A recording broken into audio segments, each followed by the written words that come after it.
episode 2 of what are we calling this? Catching up with Parallel? Yeah, Uh, something like that. Getting parallel with Parallel. I'm gonna kick off by just showing this intro that we get sent over, and then you can kind of give us a background on what this is about.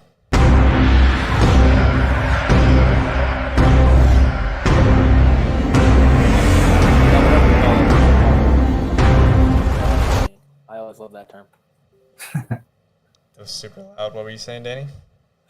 Parallel pilling. That's what it should be called. We do use that term. Awesome. All right, so what am I looking at here?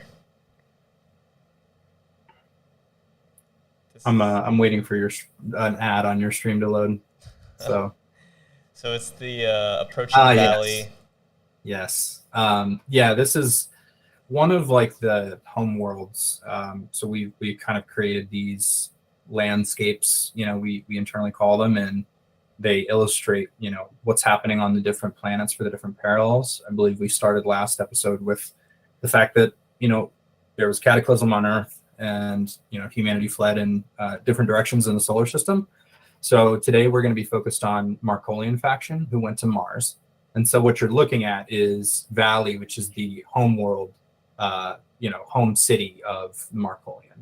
And so kind of a centralized, fly shot. And this was Yan, right?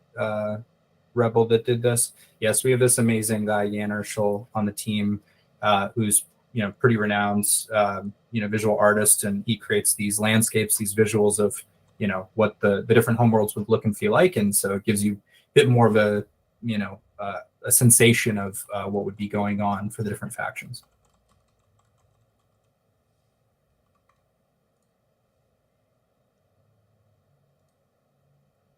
Awesome.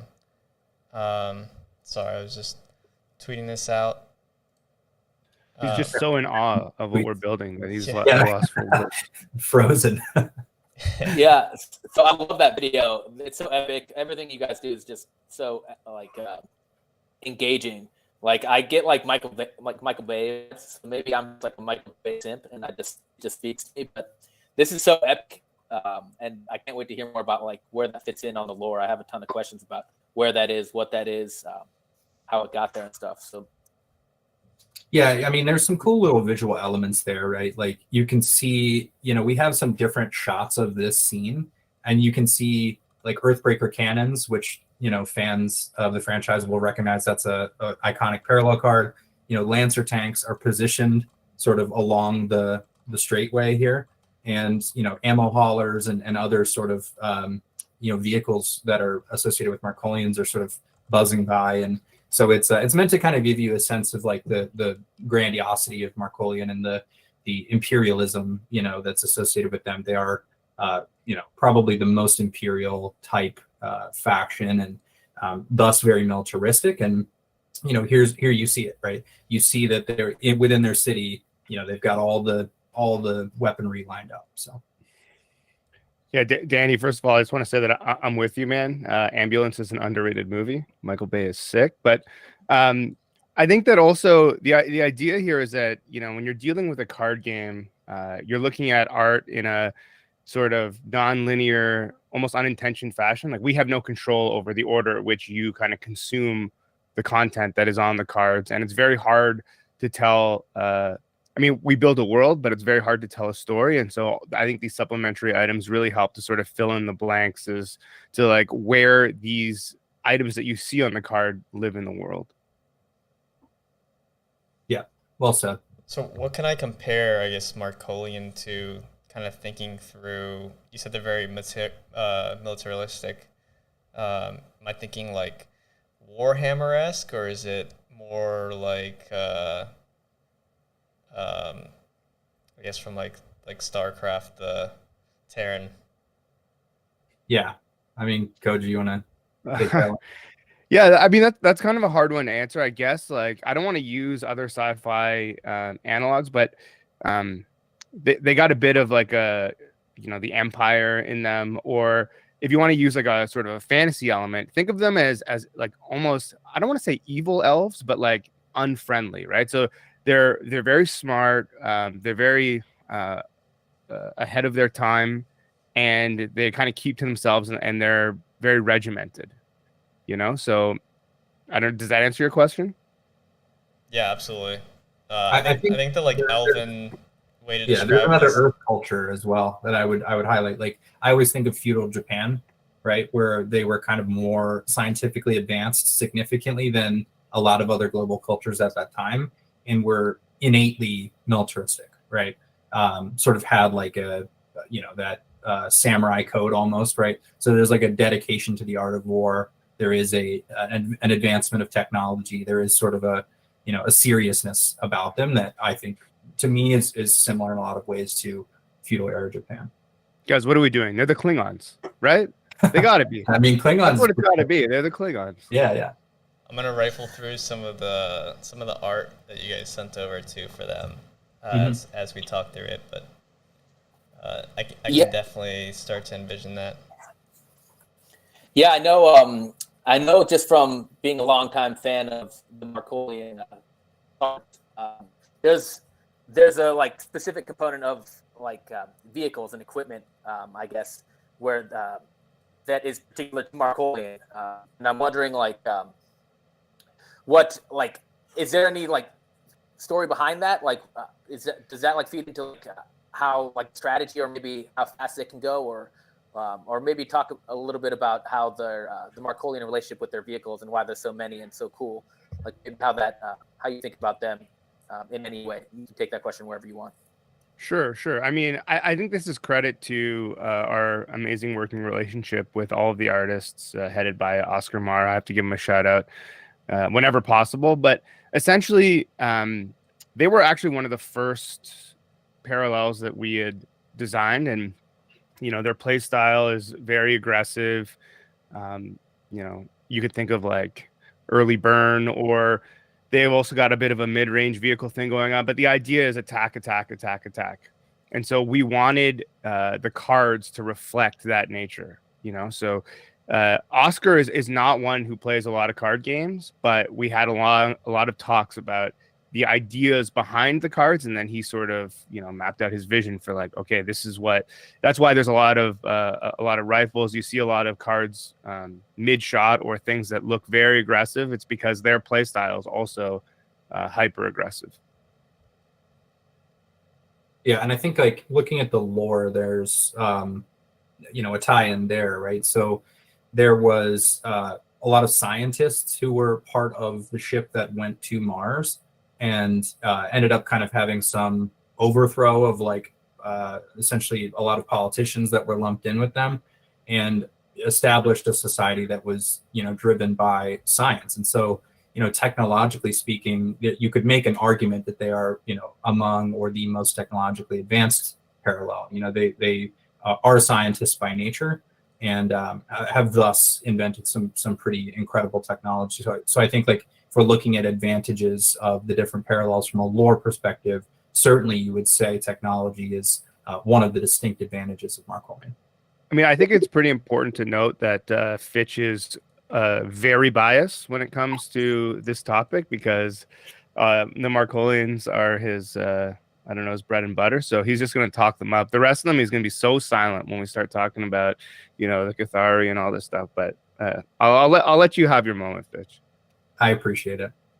I'm curious. When we were It's prepping, funny, I could tell. Oh, so go ahead. No, go ahead, Travis. I was gonna say I'm really Allie, curious go. to Yeah. know, who the Markolians' allies are and who their enemies are. Can we delve into that?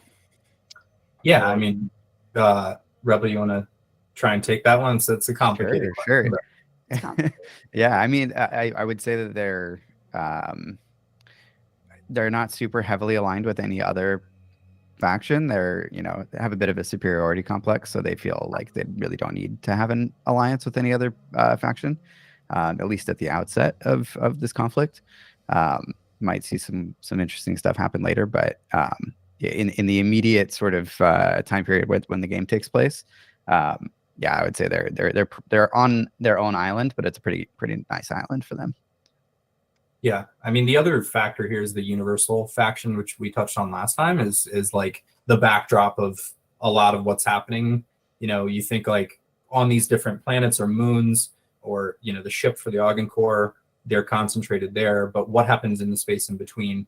And there is a gang of pirates effectively running much of the rest of the solar system. And so one theme that will continue to be developed throughout the lore is the interactions between a given parallel and that group, because it's like you sort of have necessary dealings with the underworld. This is something that does come up in like Star Wars, for example.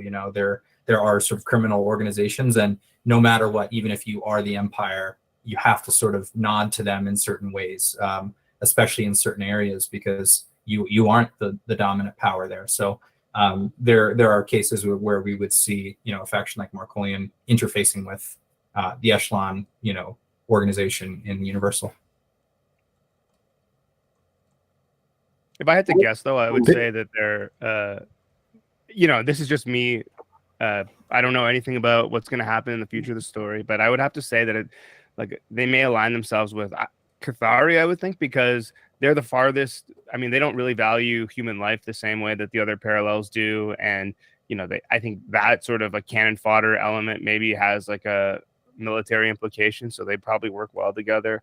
Whereas the other ones are a little bit more precious about fighting and killing. So just a thought. When I've looked at the Markolian cards, it's hard not to draw a parallel from that parallel to something like stormtroopers and like the Galactic Empire in Star Wars. And I think what's interesting is I've been so deep in the cards now for so long that I have to say this, like we're trying to tell a story about the lore that helps newcomers to understand it. But like, if you said to me Markolian, like, I'm like, oh, yep, militaristic, technologically advanced, possibly bad guys in a way that like an empire that is very aggressive is kind of the bad guy.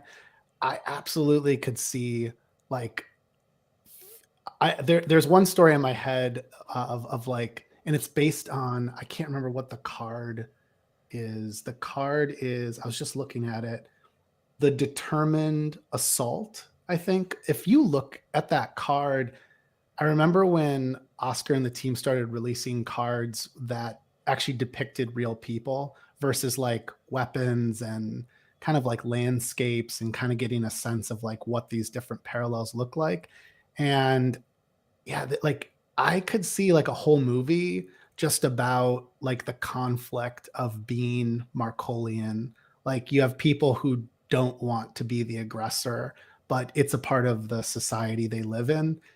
And all of what I just said really just reflects the types of stories we know from growing up in different parts of the world as we know it, and like what defines your civilization. So in a weird way, I feel like Parallel has had me like thinking more about like what defines civilization, what defines like a people, a society.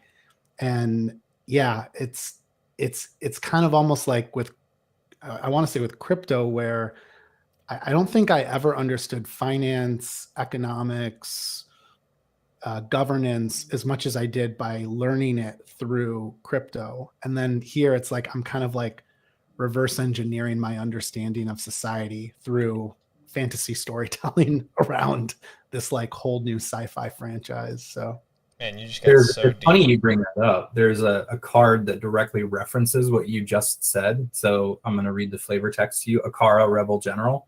So the strong, legendary universal card. It says, 6 years I groveled in the Markolian academies, and for what? I quit and became a god. I spit on my former so-called comrades. So like that, what you just said is actually directly referenced in the flavor text of another card, which is that, yes, I mean, it's, a rigorous militaristic institution. What happens when people want to quit? Where do they go? And the answer is they go to that universal pool and potentially become, a mercenary or a pirate or something like that. And there's certainly exploration of that we'll see more of. Yeah, hey, I just want to tip my hat to DeFi Dad for just like blowing my mind. I just went down a philosophical rabbit hole. That was epic, dude. I think we can cut the stream off and just end on a high note. No, I'm just messing around. But I love I love that like shows how broad the IP can go, right? We talked about that last episode. Is like just within DeFi Dad's comment, right? There's just rich storytelling there, but that can go across mediums, right? It doesn't just have to be games, and I think that's why so many people that dive in can get so excited because those thoughts are just fantastic, and that leads to just very compelling characters. And I think a lot of us love that, and maybe it's a good opportunity to kind of move that thought into like back into the gameplay. I know, Rich, can we maybe queue up talking about the Paragons? I really want to know about like the Paragons, how that maybe fits into this lore component, and then maybe we can shift from there into like their role in the decks, and maybe we can get down to like the really exciting stuff and let Allie and Austin take over and talk about the TCG things that none of us know very much about here on that side.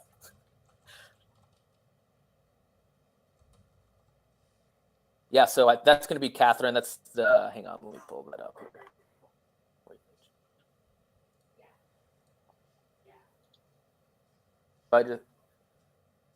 Rich, if you look in the doc, I just highlighted it. Awesome. All right. Pulling up Paragons.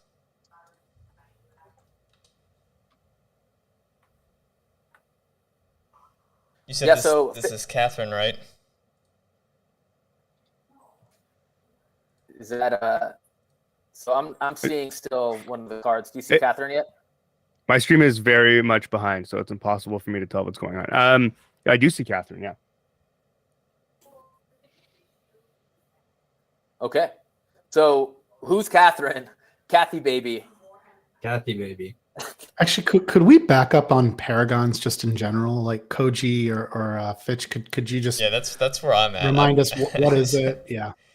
Danny teed me up for Paragons. I'm like, hold on, let's talk about Paragons first. Absolutely. So from a, I guess, gameplay and flavor perspective, the Paragon is the leader of your army.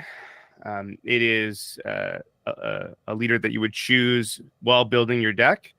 And it dictates two things. One is a passive ability that it bestows your deck as you play the game, regardless of the status of your Paragon. And then it also is, you can consider it like a playable card when you have enough energy to afford your Paragon, and they all have different energy values. You can play it onto the field, and it will do something hopefully game-changing for you. I can tell you what all of these do, the actives and passives. That'll probably make a little bit more sense. But because we're looking at Catherine, basically what happens is her passive ability is the second unit you play on any given turn gets buffed.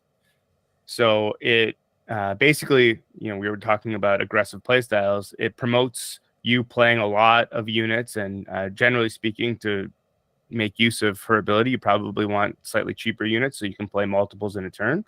But thus buffing those cheaper units to make them stronger, a little bit more sticky, and then saying, hit them in the face. And her active ability, I believe her stats are 4/4, if I'm not mistaken, so 4 attack and 4 health. It's changed a bunch over the course of making the game, so I don't know if my memory is always accurate as to the numbers, but I believe now it's 4/4, and essentially she can't attack. So the player can't order her as a unit to attack, but at the end of the player's turn, she will randomly attack an enemy target, and that includes any of the enemy's units on the field and the enemy themselves. So that they're like I think we touched up on a little bit or during the last stream while we watched some of the gameplay. They're more like the commanders that you mentioned can be played every once in a while. And then that random end of turn attack, does that only occur when she's on the field, or does that occur at any time? So yeah, that's specific for her card when she's on the field. Okay. The rest of your units can attack at any point, but Catherine herself attacks at the end of every of your turns to a random enemy target.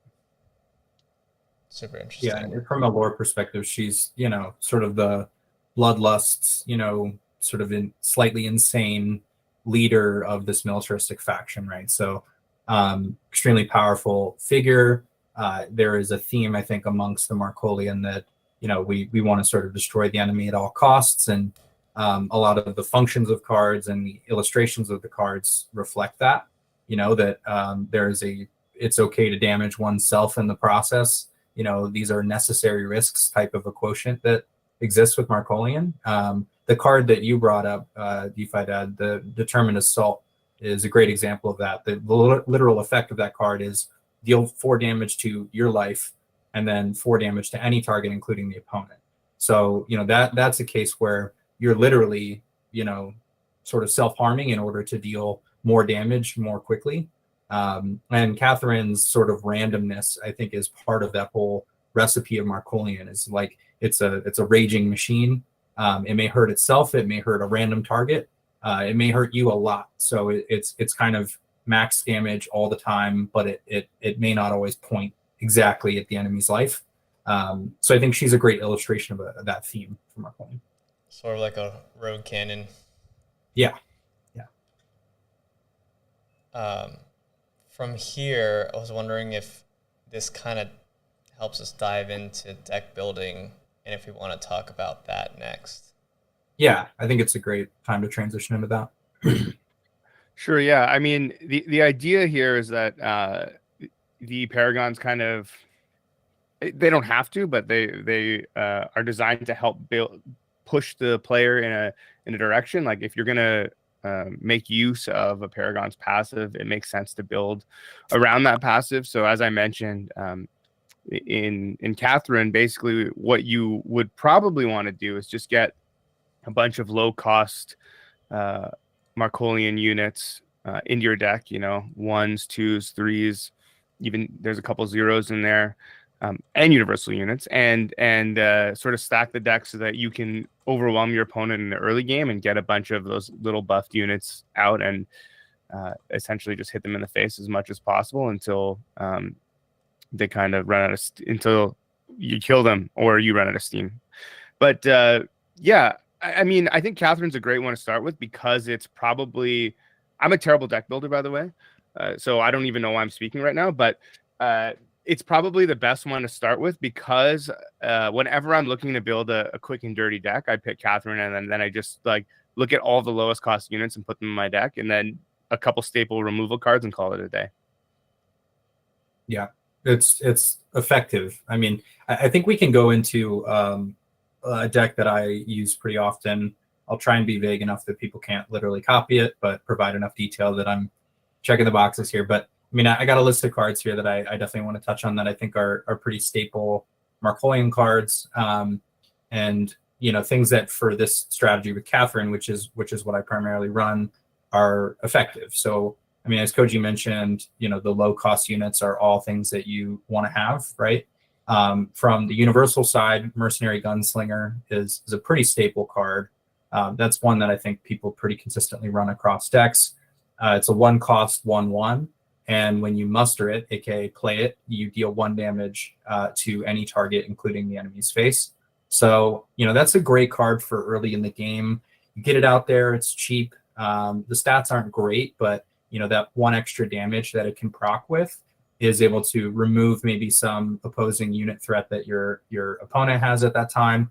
Or for me, I just continually apply pressure to the face with that because I'm really with my deck trying to kill them in as quickly as possible. 8 turns, 9 turns, 10 turns is an ideal outcome for me.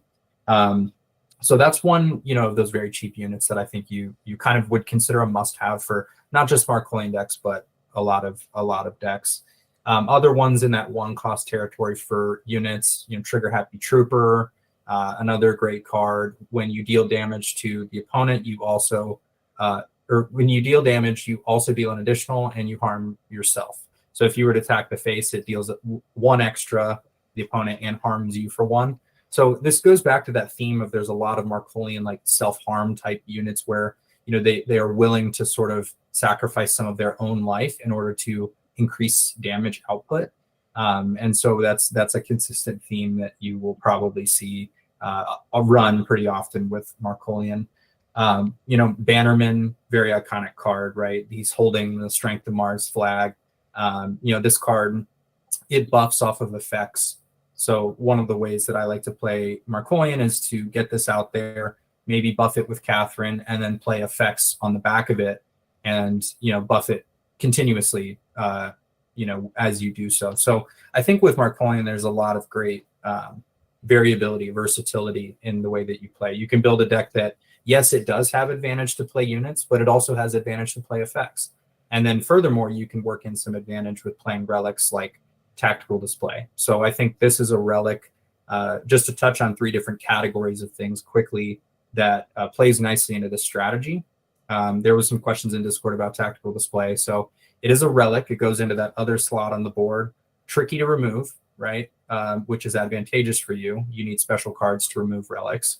But when you play Tactical Display, any unit that you play heals you for 1 and damages the opponent for 1. So, again, you're adding further juice to that strategy that's implied with Catherine. So if we have Catherine, we know we're playing units, we know we're playing them cheap, and we know we're playing them quickly. If I can get Tactical Display out quickly, then I'm just further advantaging myself to run a strategy like that. So, I want to pass to Rebel and see if there's kind of Markolian cards that he wants to, highlight as well. But those are just some ones that are top of mind in terms of a few cheap units that you can expect to see. Some effects that you'd say, okay, when I play effects, I'm going to get further advantage. And then a relic that's sort of furthering that advantage for playing a unit, but also comboing off of effects type of strategy with Catherine.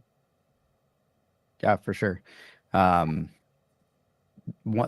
thing that I want to bring up as well when we're talking about Markolian is that they have a unique keyword, and all parallels have sort of a unique keyword to them. So Markolian's is called Assault, and Assault is basically an ability that triggers extra benefits to you when you've dealt damage to your opponent during that turn. So a lot of the units that Fitch was bringing up, like Mercenary Gunslinger, which deals 1 damage to anything when it enters play, or Trigger Happy Trooper, which no matter what it hits, it also deals damage to your opponent, can trigger Assault, which can be super beneficial for you during your turn. So looking at the card that's highlighted right there, the Longbow Personnel Carrier.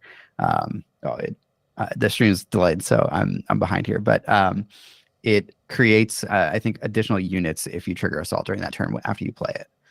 There's some other ones. Lancer Tank is a big one, where if you trigger Assault and then play it, you get to deal quite a bit of extra damage, which is pretty nice. So one big thing. The other thing about Markolians is that it's not only aggressive. Like I've built some pretty powerful sort of like control Markolian decks as well. They have a lot of good unit removal, and some pretty powerful sort of like burn cards. So there's a ton of different ways to play Markolian. I wouldn't just pigeonhole them into like the aggressive strategy, although that is like the most obvious. I actually also heard about the more card gamers on this call will find this more interesting than the others. But a playtester and friend was telling me about a Markolian deck that they were using to basically abuse the bank mechanic. So basically giving your opponent cards in their bank so that they eventually stop drawing cards from banking their own cards, and then basically just like running over your opponent with card advantage. So sounds pretty fun. Well, I haven't tried that yet. I haven't either. I really want to now. Interesting. I was going to complain that you. Oh, sorry. Go ahead. Are you good? It's good.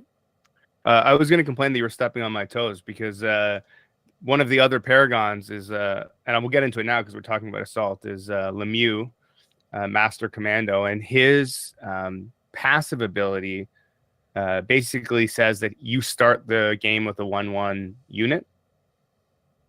And the reason why that's important is because there's another sort of aggro mechanic that Michael just mentioned, which is Assault. And basically what you want to do is be able to deal damage to your opponent before playing these Assault-based cards, because you can either play them for the text that's on them that isn't Assault, but they all have a bonus sort of effect when you've already dealt damage to your opponent that turn. And Lemieux is sort of designed to enable that basically by giving you a unit advantage right off the hop. I can't remember what his active ability is though, so maybe you can jump back in, Rebel. Lemieux. Yeah, it's like 3, like it's a choose one. But if you trigger Assault, you get to pick all 3. And I Right. think Oh, it's like destroy an enemy unit, deal some amount of damage, and like draw cards or something like that. So it's There's a destroy. effect too, Yeah, right? just- Where if you've done the keyword for that parallel, do all three. Like that's a recurring thing that I would say that we see in game. What is it, Magna or is it Meritus? There are other cards. Magna also has something similar, but hers is set up a little differently. But yeah, once we get into the other parallels, I'm sure we'll talk about the special keywords and stuff for them.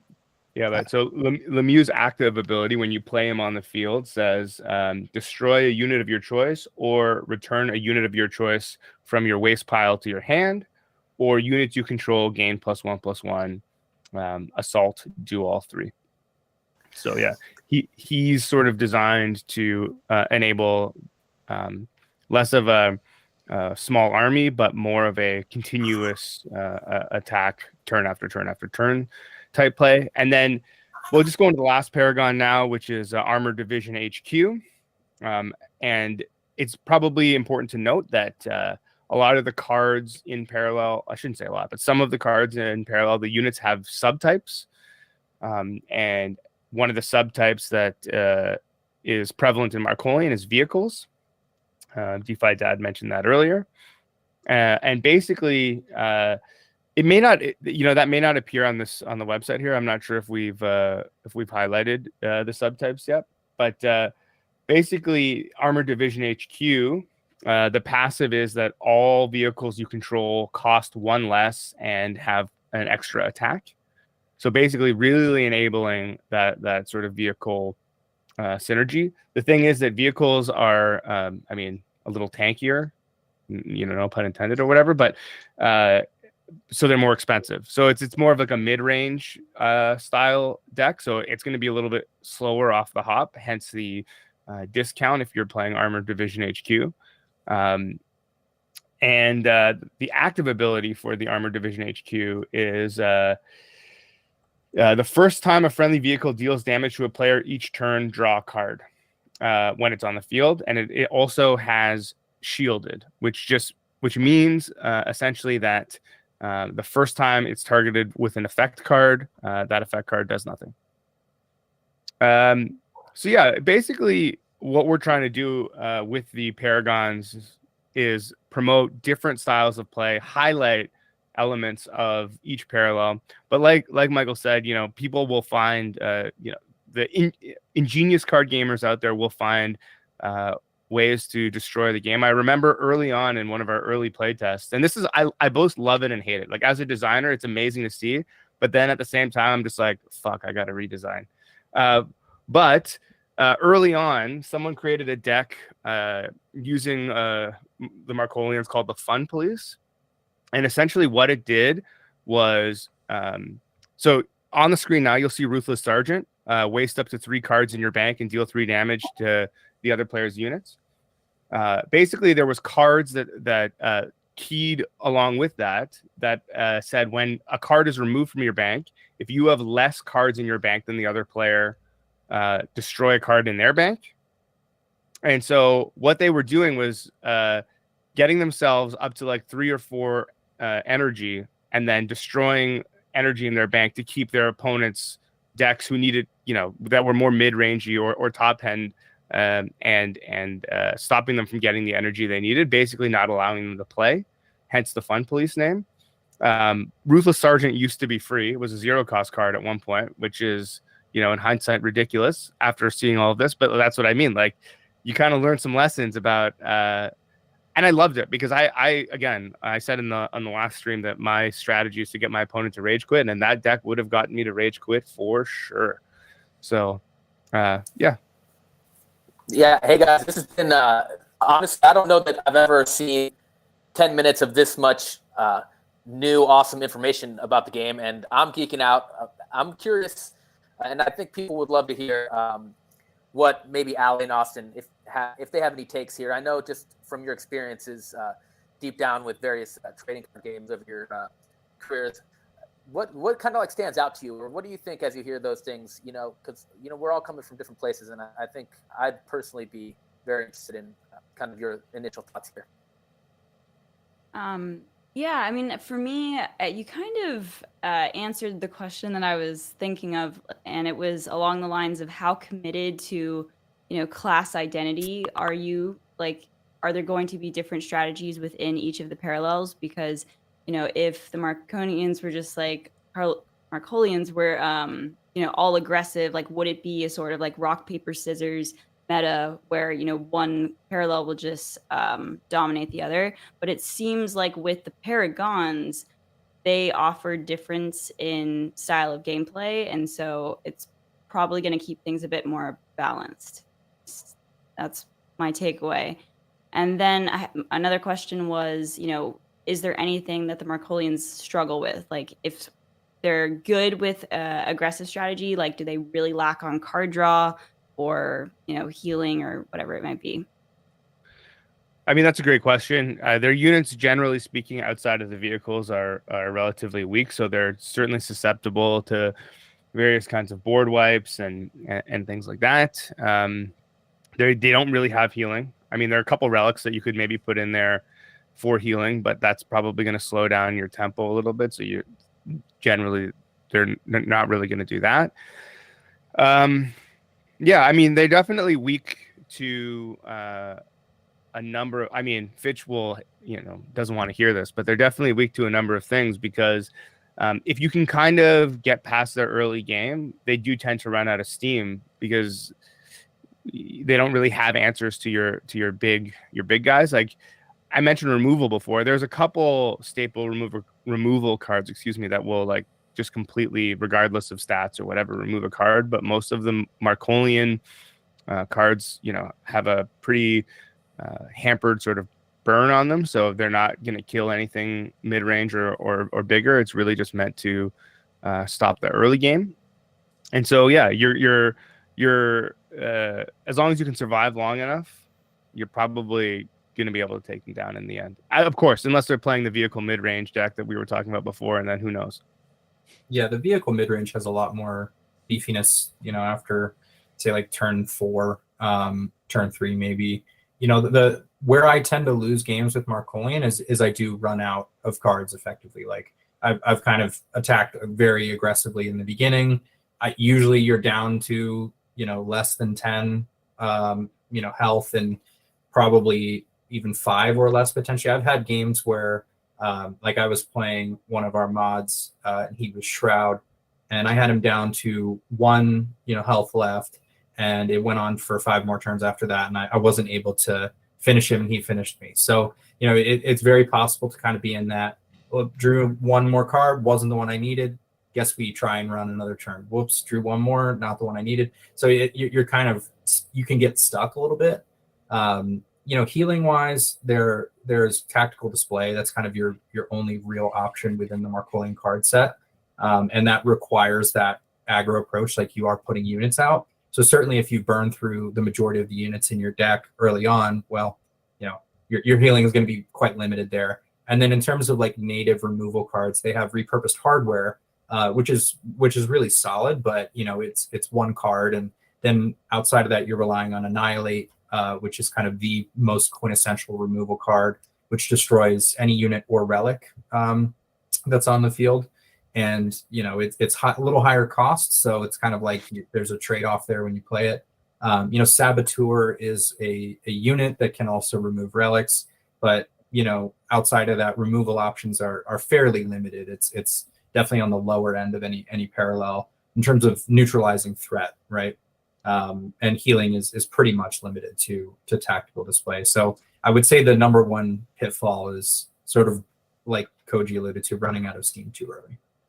Can you supplement some of those weaknesses with universal cards? To an extent, yeah. And that's why I think like, if Marcolian only had repurposed hardware, it would be in a really rough spot. But thankfully, it can draw on cards like Annihilate. It can draw on Saboteur, which is a universal unit as well that removes relics. So it's it is supplemented. And there are cards, I think, as Koji alluded to, like Lifestream, or Lifewell from the universal pool that you could play that would alleviate some of maybe your health loss. But their caveat is that they also would heal opponents. So it's not like you're just getting healing and they aren't. with a lot of those other healing cards that would be available in the universal pool. So you would still, generally speaking, be in the same situation. I mean, it ends up in a place where Markolian's still pretty strong. You know, they have, I would say, enough removal, you know, enough early and mid game to really keep heavy pressure on you. If you want to put pressure on the opponent, I think it is the best choice, and you can deal a tremendous amount of damage in the first 8 turns. You know, much more than probably any other parallel. But that risk is that you do sort of run out of all of your steam, you know, in the first 8 to 10 turns. And if you know, after 10 turns, that's where it starts to get hairy. It's like, if you're not playing a more mid-range focused style, after 10 turns, you're really starting to go into the bag and try and find something. One card I want to highlight to that end is Star Chart. You know, that's another relic that can bail you out a little bit, because it adds some extra scry. And, you know, oftentimes when you do run through a lot of your firepower early, there's that one orbital strike in your deck that you need to find, and Star Chart can help you find it. Do we have the flavor text, or the effect on Star Chart? I can't remember exactly, but I think it shows you, is it top 2 on the deck? It's at the start of your turn, instead of drawing a Top card, 3. you look at the top 3 cards of your deck and then put one in your hand, and the other's on the bottom. Right. So it's one of those solutions to that issue, which is like, I'm not scrying enough, I'm not finding what I need, I've run through too much. And it's probably the only categorical solution that's available to that problem. So, but it's a great card to have in there in case you need it. So, Just a little note from the game designer. Some of the fun we have, Star Chart, because you mentioned it, the flavor text is actually an obscure quote from Harry Potter. is it really? Really? Yeah. The nerds got to do the nerd stuff. So As they do. Yeah, I love that. This has been a great conversation, guys. I know Rich has had the deck builder tool on going on the stream, and I'm wondering, you know, just as maybe people who want to start messing around with it, maybe if you guys can go over a little bit about how to best use this tool, maybe as people are trying to like prepare for the alpha with limited information as we get it out to them. So anything maybe you can share there, so folks in the audience can kind of Yeah, and also get going to building. if there's any way to test out the decks and play around with tweak some of things as we build those out. Yeah, Robo, do you want to take a crack at that? Sure. Yeah. I mean, there's no current way to like play with the decks that you build until alpha, if you know, people make it into alpha or beta beyond that. But hold on. I'll make a deal with anyone watching this stream right now. If you send me your deck, I will try it and I will let you know there you go. how it works. That's a great idea. But yeah, it's just a useful tool to kind of, you know, theorycraft, have fun, see what all the cards currently do. Because I'm, you know, looking through this, like a few of them have already changed from what they are on the site right now. And yeah, I don't know if we want to like, you know, pretend to build a deck right now or not, but I'm down if we want to put some of Should we these do a final stream notes in deck? there. Yeah, we can definitely throw something together. I I don't want to give away all the secrets, but you know, we Go definitely ahead. Give us the secrets. Yeah. Well, we talked about a lot of great cards already, right? Yeah, I pinged some of them. I have Markolian Banner, I guess Armor Division HQ, Trigger Happy Trooper, Mercenary Gunslinger, and Tactical Display. Yeah, I think we didn't talk too much about the effects of Markolians, which are definitely one of their more like robust parts of their card set. I mean, I'll go through a couple ones that I think are quintessential. You know, without a doubt, Solar Grenade is an essential, you know, card in a Markolian deck. You know, Solar Grenade is great because it's an effect that when played, you deal 2 damage to 2 enemy units. So that alone can be, you know, nice removal. You know, and furthermore, if you have your Bannerman out when you play it, that Bannerman's going to buff. So it's a combo card. But the way that it's typically played is when banked, it deals 1 damage to a random enemy unit just for being banked.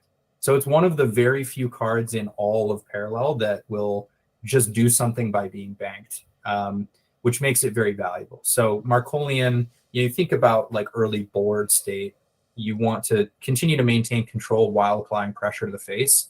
And a cheap and easy way to do that is bank Solar Grenade if they have, you know, a 1/1 unit out there and you don't want to spend your unit attacking it, right? That if you don't want to spend that turn, you just bank Solar Grenade, get rid of it, and then you keep applying pressure to the face. So it's a way to simultaneously maintain early board control and continue to apply pressure.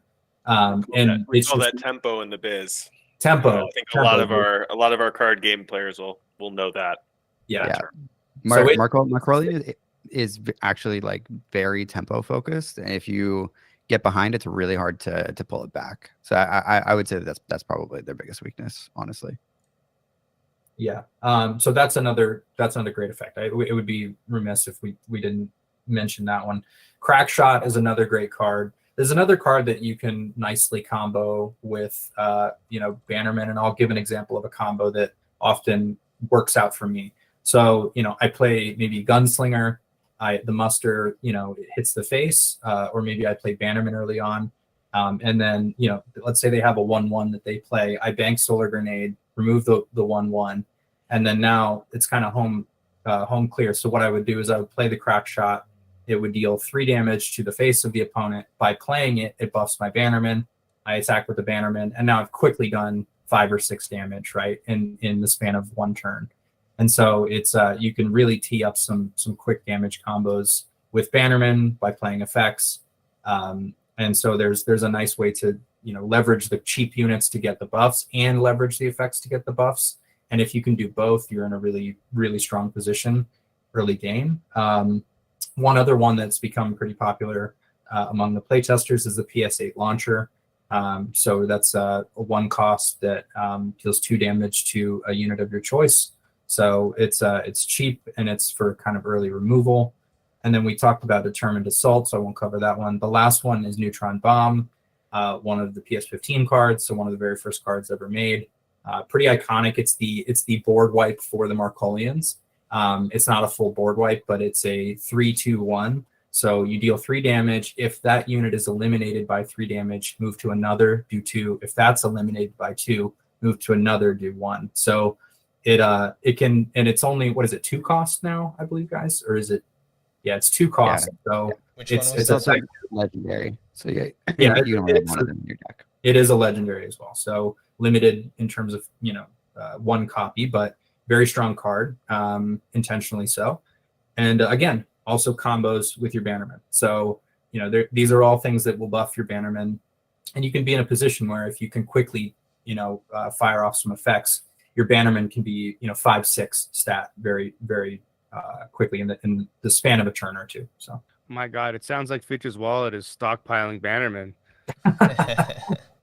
I have a multifold key, so I only have like 1 Bannerman, but I'm doubling up with the multifold. So there's a multifold key shell, I guess. I don't know, but yeah, those are just some ones I wanted to highlight. I think probably the most useful card ends up being Solar Grenade because it has that versatility. There's the other proxy in Augencore is like Reclamator. Cards that when banked do X. Like any of those type of cards, I think become very high in utility. Just because banking is something that you have to do, but you usually get very little value out of it or no value. And so if you have a card that procs value when you bank, I think those things are bread and butter. So to me, I really love Solar Grenade. We mentioned I love Tactical Display, and from the unit side, I love Bannerman. Fun fact: Solar Grenade used to deal 2 damage randomly to an enemy unit, and it was busted. Bonkers. Oh, yeah, really fun fact. When I first designed the game, every single card was broken and terrible. So, yeah. Accurate. Is there a max to how many cards you can of the same card you can put in your deck? I see 3 for all cards except legendary, in which you can have 1. Do you guys have favorite Marcolian cards that maybe things I didn't mention, or anything that you guys like to play more? I'm a big Manipulation Ray fan. Ah. It is a 2-cost effect that's cause a unit to attack an adjacent unit. So you can get through quite a few barriers this way. If the unit that you want to kill on your opponent's side has shielded and you can't target it, you can maybe target the unit next to it and kill it instead. Obviously requires your opponent to have a little bit of a board to make use of it, but it's super, super powerful. I also really like the art on it a lot. Do I have any favorite Markolian cards?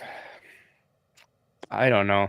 I can't answer that question. I'm just having so much fun hearing people talk about the cards that me and my team have designed. Like it's like a real thing. It's crazy. It's amazing. Unstable Drone's also another one that's insane. Oh, Good. we didn't talk about Unstable Drone. One of the best Markolian cards. How do we miss that? Yeah, that's truly one of the best. Do you want to talk about it, Rebel? Sure. Yeah, it's a 3-cost 2/3.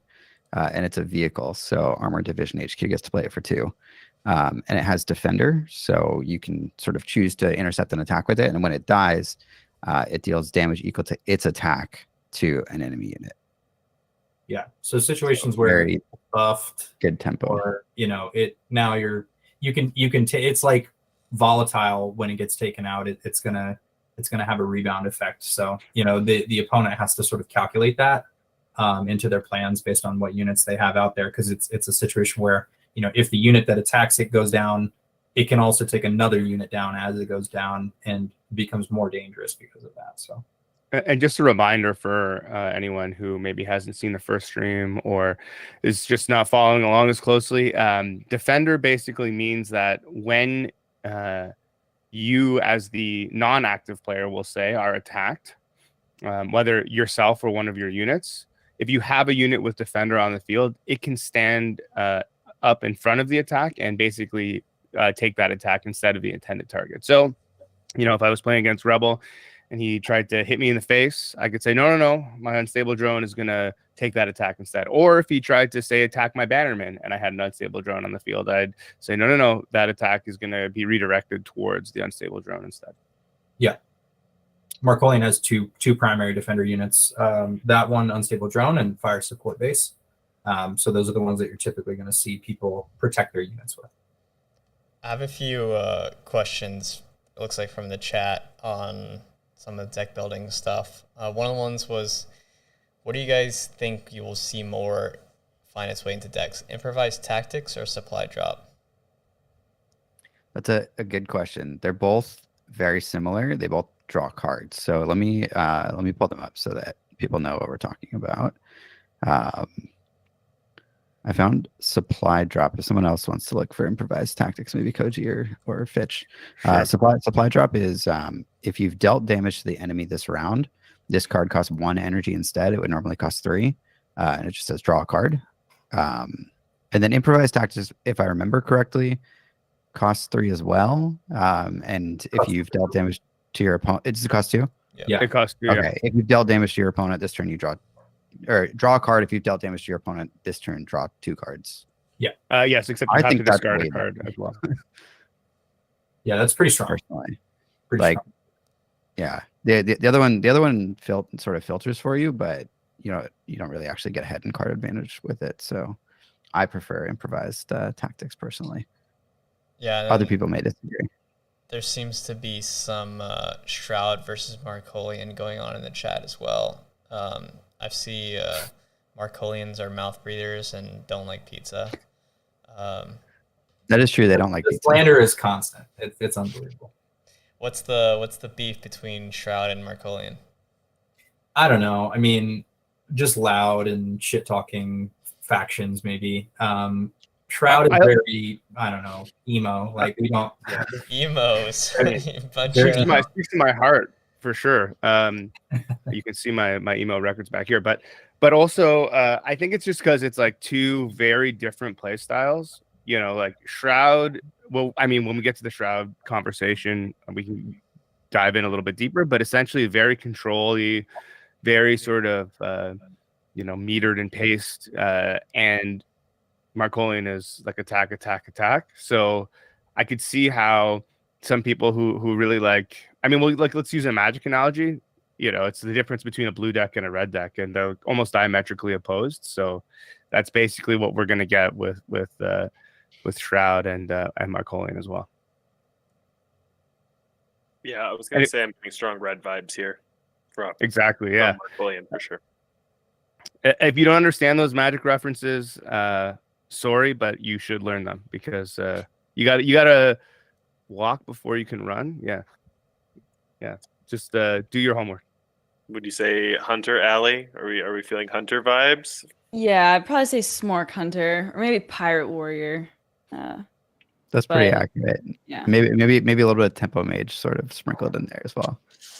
Yeah, I'm a big lover of Tempo Mage, but I'm not much of a Smork player, I will say. So I'm Shroud in this fight, but yeah, let's see.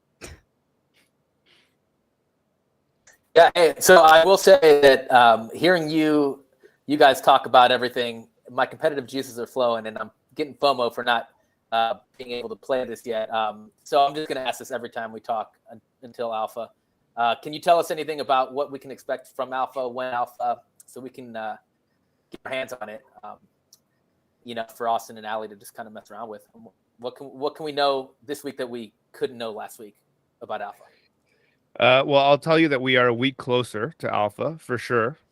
So Nice, that's nice. one thing that we didn't have last week. But again, I think my comment from last week stands. If you really want to know the inside scoop at Rebel, he only responds to DMs. So do that, and maybe you'll learn a thing or two. I don't know.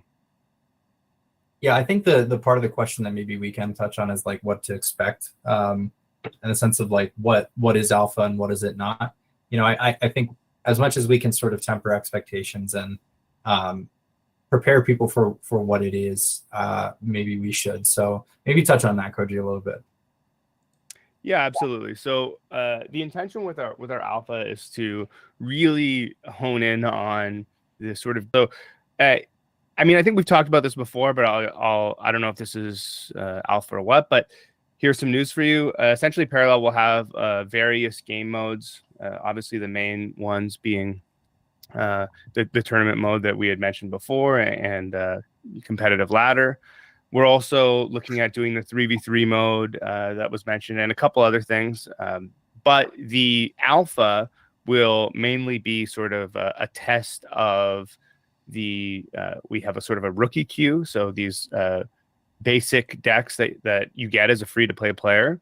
And if you're playing with one of those decks, you can only queue up against people that have those decks to kind of keep it beginner friendly. And there'll be some eventually, not in the alpha, but there'll be some on-ramp contracts so you can earn your way to sort of the more advanced queues. But we'll have the rookie mode, we'll have the ladder, but we're holding off on the tournaments in the 3v3 for now, so that we can get people excited when beta rolls around. But yeah, the main thing will be you'll be able to sort of beat up your friends if they can make it into alpha in the game.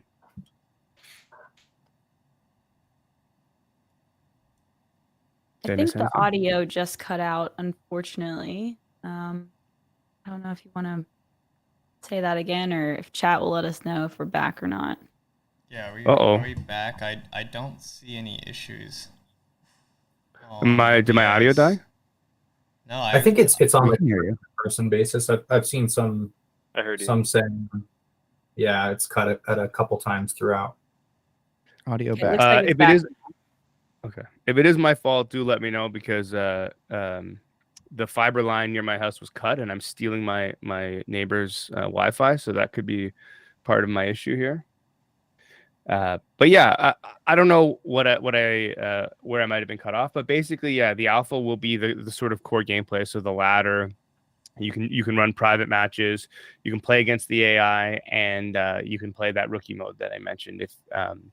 If you miss that, basically it's the starter decks, and you can only queue up with starter decks, so that it's kind of everyone is on the level playing field there as far as ownership is concerned. Now, obviously, in the alpha, that won't matter as much, because we're going to give anyone who gets into alpha access to all of the cards in the game. You don't need to earn your way to more cards or apparition packs or buy the NFTs or anything like that. You'll have access to everything, so you'll have a full sort of chance at theory crafting and deck building anything you want. So then you can decide when we get to beta which cards you absolutely need and which ones you don't. But full disclosure, if hear somebody being like, "Oh, buy this card online, it's OP. Buy it on OpenSea or whatever," I'm gonna nerf it to the ground. So keep your alpha to yourself. It's a good tip. He's not kidding. Awesome. Yeah, I love that. Can't wait to Theorycraft and get in there and start building some decks, and play around and get beat up by Austin and Allie. Inevitable. I'm hyped. Yeah, me too. All right, Yeah. well, Hey, go ahead. sorry. One last thing is I'm gonna put this out publicly. I'm in the middle of trying to convince RPD to let us live use the payload, and see if we can snag some prime cards or NP. See if we can maybe have a little fun with it next week while we talk to Earthen. So to all my RPD friends, please vote yes, so we can do that. That'll be a lot of fun. Yeah, that would all be right. cool. Yeah, you, Yeah, and then you you gotta said, spice up the content if we're talking about Earthen. yeah, there you go. So that is next episode, focused on Earthen. Beefy, defensive oriented, some stat switching type craziness going on, and some weird keywords, very bizarre things going on over there. We might have to They have a get guy- Papa They have a guy Caleb. riding a bear. There's a what guy else do you riding a want? bear. Yeah, That's all I want from my card games is it's like Lost. guys riding a bear. So nobody really knows what's going on, but it's great fun. Yeah, I mean we'll probably have to get Kalos on here for that one because he loves Earthen, despite being marginally effective at actually playing them. He's a big fan, so we got to get him in here and have him talk about all the combos that he likes. So Hey For my guys, magic are you folks, able it sounds like to- green. Sorry, go ahead, Deep Edit. Oh no! Just before we go, the payload. If anyone ends up listening to this, and you got to go to parallel.life, look under. I think it's under like tools. Yeah. Anyway, the payload, you can exchange one prime for any card, and it's fun. It's kind of like a lotto. I mean, you just punch it in and you see what you get. Do you guys know like what are the what's the numbers behind that? Any idea how much prime has been cashed in, or how many Oh, cards have been emitted? a lot. I think, yeah, it's been a lot. 380 something thousand prime into the payload. Wow. It's pretty Holy crazy. Yeah, there's some really good stuff in there. Obviously, the chances are quite low to get anything like really good, but it's a way to So just a quick note on that: we put out that chart that shows the quadratic equation behind prime earning based on NFTs in your deck. So the difference between 30 NFTs and 35 is like a huge jump, right? You can imagine a curve that goes like that, point A to point B. So if you're missing a couple cards, you can go spend 100 prime and get 100 cards and fill out more slots in more types of decks and increase the number of prime that you're going to earn from playing, which is how I look at it. It's a nice little trade-off to say, I'm going to roll the dice on this. Maybe I get something really sweet, but even if I don't, there's still a value proposition for that. But yeah, like Lord Harf Masterpiece is in there. There's at least one other Masterpiece, I believe. There's a bunch of other random crazy stuff. There's some card backs. I think there's prime keys, things like that. So, you have the potential to pull something crazy, but I just want to illustrate that, like, even if you don't, there's a rationale for why you would use that. And all that prime that comes back sort of goes back into the prime sinks and circulates through the game ecosystem and will end up back in your hands if you play. So Awesome. One last question. When do we know if we're in the alpha or not? soon-ish. I mean, I don't think we can say exactly when. We have some cuts of data on that already. Obviously, like anybody who applied and filled out the survey will be parsed, into different groups that sort of meet boxes that we need to check for testing. So, I mean, Coach, is there anything I missed there? I think that's Well, I mean, if you were personally asking that question, then we can all be an alpha. Everyone on this chat, I'm happy to beat you all down. But everyone else out there listening, yeah, I don't know. Fill out the survey and hopefully you get picked. Or if you're like really keen, there's like a pass, right? yeah. There's an I mean, yeah, you could do that, but I would just say better to just fill out the survey and roll the dice, because we're gonna need a lot of players to test, and we're not I think this is actually important to note. If anyone actually is listening and is going to go fill out the survey, don't give us the answers you think we want, because we don't actually just want hardcore card gamers playing the game. That's great for sure, but it's not the only audience that we need to entice. So we need data on people who are more casual, who know a little bit less about card games, who are, going to play, let's just say, a few times a week or once a week as opposed to every day. Because there are different types of gamers out there, and we want to get a sample size of all of them. So just be honest, and you might even be more likely to get picked as a casual gamer than somebody who's pretending to be a hardcore gamer, like everyone on this chat. I see you. Yeah, suffice it to say, sometime soon, we'll let people know, and obviously we're probably going to have different waves or batches of people that get in. Still TBD on exactly how that will look, but yeah, there will be news fairly soon on an initial cut of people at least. So. All right, well, that's super exciting. So yeah, everybody that wants to get in, make sure you fill out the survey and follow Parallel and wait for the announcements. But thanks everybody for joining today. Thanks to the Parallel team for walking us through the deck builder and Markolians, and we can't wait to hear more on the next episode. Yeah, Earth and Gang is going to be stoked. Earth and Gang. Thanks for having us. Even though you didn't put my name on the banner, you said no. I'm just kidding. This when alpha. That's how you get on the graphic, Koji. Yeah, that was using your own game against you. That was intentional punishment for not giving us enough alpha.